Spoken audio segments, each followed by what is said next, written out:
أعوذ بالله من الشيطان الرجيم بسم الله الرحمن الرحيم والحمد لله رب العالمين والصلاة والسلام أشرف المرسلين سيدنا ومولانا محمد المصطفى صلى الله عليه وسلم بمددكم ونظركم سيدي يا رسول الكريم يا حبيب العظيم.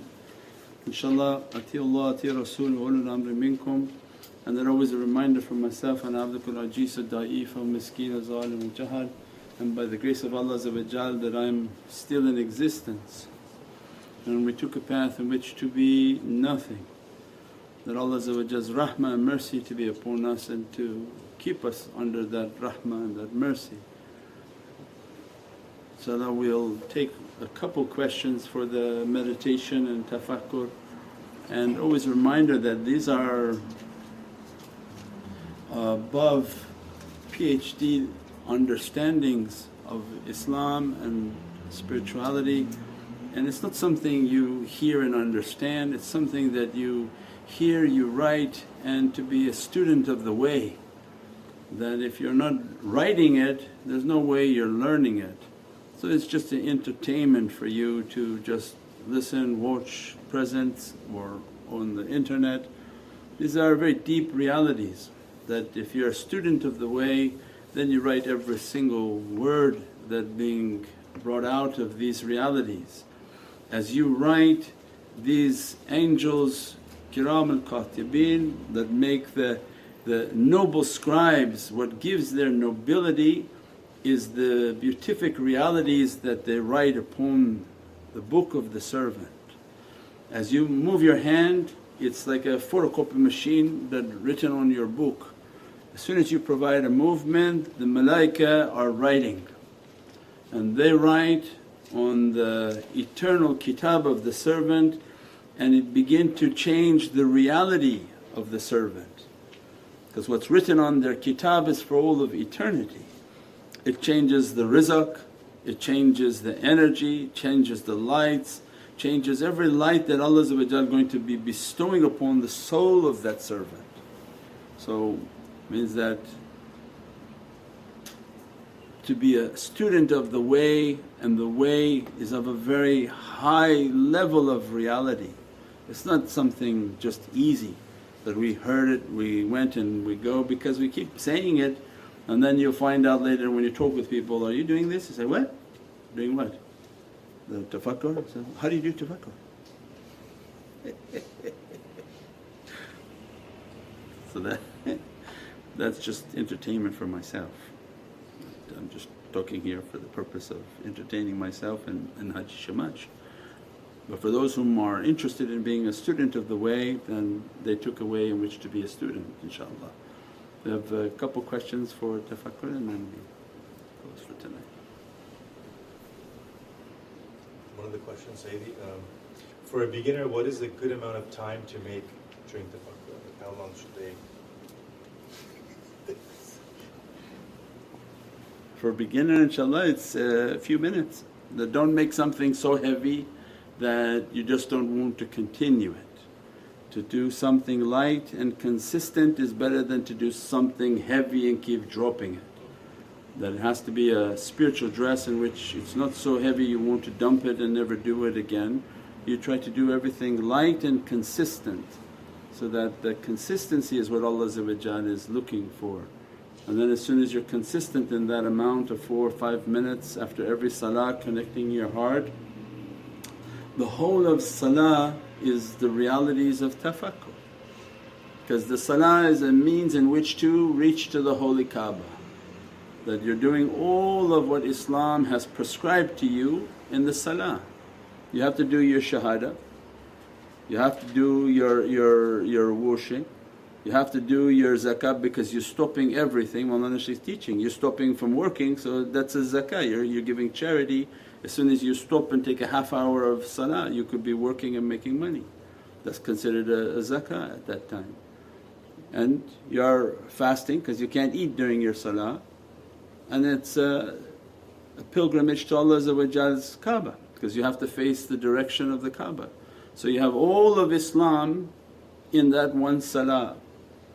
So the tafakkur in its reality is all the salah. So it means then this is a principle of our belief, the entire foundation of the belief on how to connect your heart, how to be nothing, how to make your salah and connecting your heart that I'm nothing Ya Rabbi, let me to be at the holy Kaaba, let me to be praying at that Kaaba that I'm nothing, and let me be with the Nabiyeen, Siddiqeen, Shuhada'i was Salihin. And you said these are the best of company. You even make tafakkur on the words of what you're saying in your salah. As-salamu alayka ayyuhan nabi. Did you see Prophet? You're making a salah in your tahiyyat, As-salamu alayka ayyuhan nabi. So it means Prophet's head his back of his head is not facing you, because Allah wouldn't give you words to recite that would be bi-adab. It has to be the best of adab. So then Allah is saying, how come you recite but you don't even understand what you're saying? So you're saying in tahiyyat, As-salamu alayka ayyuhan nabi. So Prophet must be always looking at his nation in their salah. Always. Now if you don't see Prophet this is your problem. But to know Prophet sees you, and that Allah is making you to give your greetings in present tense, not past tense. Not salaamu alaykum, salaamu alayka ya Sayyidi Rasulullah, and salaamu alaykum ibadullahi salihin. Because some may be present and many may not be present at that level, but even Allah wants you to know that ibadullahi salihin are also facing you. When do they stop facing you? If Allah has no time and has asked you to pray 5 times a day to cover your whole yawm, your whole day, when is it a time in which Prophet is not facing you? Your soul is always in the presence of Sayyidina Muhammad, is always facing Prophet, and ibadullahi salihin are always facing you. Now you don't see it. So this is not something people make up, it's in the words of our most basic usul is the salah. And Prophet said, if you don't make salah you're outside of your belief. So it's the foundation of our entire being. We're praying but we're not really thinking about what we say when we pray. So one is that, oh my gosh, Ya Rabbi, I'm facing Prophet and I don't see it and I don't feel it. And ibadullahi salihin, that oh these pious souls they're staring at me. Why Allah wants Prophet to be staring at your soul in your namaz, and why ibadullahi salihin and all the pious souls? So that the nazar of Prophet to be on his nation, that they're going to pray and their prayer counts as nothing without you watching them. Because he's the great intercessor, that when our souls are praying the nazar of Prophet must be watching that salah. And that's why Prophet said, if my nation's amal is presented to me, if it's good I say alhamdulillah, if it's bad I ask Ya Rabbi astaghfirullah. He asked for forgiveness. So then Prophet responsible, the nazar is responsible upon their salah to clean it, to wash it and to present it to Allah pure and purified. It's like a pardeh between creation and entering into the Divinely Presence. We don't understand that until we understood meditation, tafakkur, contemplation, whatever it is that we want to call it, in which you stop and contemplate that what are these words that I'm saying, what is it that I'm trying to achieve, what's happening in the reality of my being, inshaAllah. Sayyidi, if I cannot make tafakkur after every salah, then which salah is best to pray, to do meditation after? All the salahs are blessed. So the meditation will be most powerful at Fajr time and Maghrib time. Means that this moment of faraj and tahajjud and fajr is a birth is a birth of a day in which 3 veils of darkness are being lifted, and there's a najat and a salvation for creation. When the servant is in tafakkur from tahajjud to fajr all the way to the rising of the sun, there's a tremendous energy that being released. Salaamun hiya hatta mitla al-fajr means that there's a salam from Allah addressing the souls. And that's why Allah, we said in the talk before, be like a bird, have love in your heart like a bird, the hadith of Prophet. And the attribute of a bird is always in praising and zikr. And the praising of the zikr of the bird is so powerful that the angels carry the bird into the sky and fly. Because nobody could believe that it's the aerodynamics of their movement that actually making them to fly, because mankind tried to copy that and they all crashed. So move your arms too and see if Allah will let you fly. No, but you don't even have to move your arms. If you're pious and Allah finds sincerity within you, your soul flies everywhere. So be like the birds and make the zikr of Allah. Say even the dove zikr, what was it? When the ayat of Qur'an where Allah said, remember me and I remember you. Yeah, so Mawlana Shaykh Nazim said, the zikr of a dove, and why this earth thinks the dove is a symbol of peace, because it's actually reciting Ayatul Kareem to remind insan what Allah asked, remember me and I remember you in a higher place. And that is the zikr of the dove. So the zikr of all these birds are all different secrets, but their characteristic Prophet said, be like that. They're all day long they're making zikr, and as a result they're flying. And the servant also can fly with his soul, he doesn't need his body to fly and then look like a magician, because they have those fake ones that pretend like they're flying in the air but there's a piece of metal that goes on the ground into their sleeve. Yeah, because they can't do the zikr of Allah, so do it through zikr. That you make your zikr praising upon Allah, have a heart in which is so powerful, in a mind that is you've battled your mind to shut it off. Because the bird never thinks, oh my God, I'm 5,000 feet in the air and I'm going to die right now because God forgot me. And has complete reliance on Allah, and busy itself with His zikr and is flying as a result.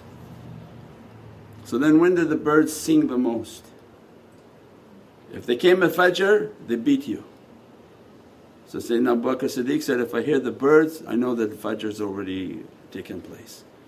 So they tried to get up before the birds. So the birds are reminding them and reciting at Fajr time. And when do the birds recite again? Is Maghrib time. Here there's 10,000 crows in the Burnaby. It's the scariest sight you can imagine, maybe more than 10,000. But it's a sign, and all over the world at Maghrib time the birds all come and they face the sun and they start praising and crying unto Allah to protect them through the difficulty of night time.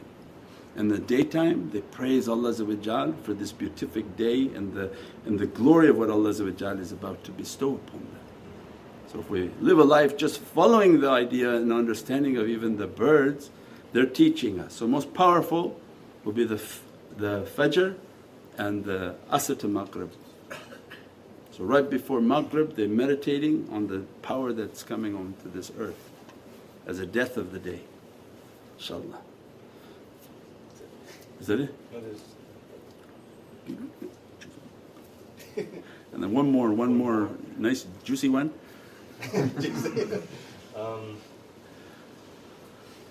Are there any specific recitations for healing during meditation if someone's having pain in the body, like back pain or eye pain, or is there something they can recite specifically during their meditation, or what should they do?